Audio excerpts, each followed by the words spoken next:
To become a successful day trader, you'll need to accept and respect the following rules indisputably. Don't read too much instructional material at the start. Stick with a single book. Information overload will take you out of focus and confuse you. The Market Whisperer, an Amazon bestseller, is an excellent choice for new day traders. Find an experienced mentor who could walk you through your initial steps or join a course. Self-study is not a sufficient solution. Just as driving can't be learned only by reading a textbook, so it is with trading.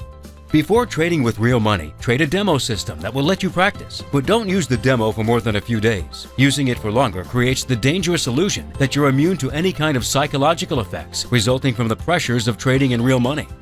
Join a proprietary trading team and get a funded account that you can trade without risking your own money, or open an account with a broker and deposit a sum suited to your financial abilities. Don't risk a sum of money that will endanger your financial status. A too large amount will cause you tremendous psychological pressure and lead you to break discipline. Don't trade alone. Join an online trading room. Listen to what experienced traders have to say, and then try to emulate their actions. In time, use the trading room to develop your own trading system. The TradeNet Trading Room is an excellent choice. You can start with the free 14-day trial.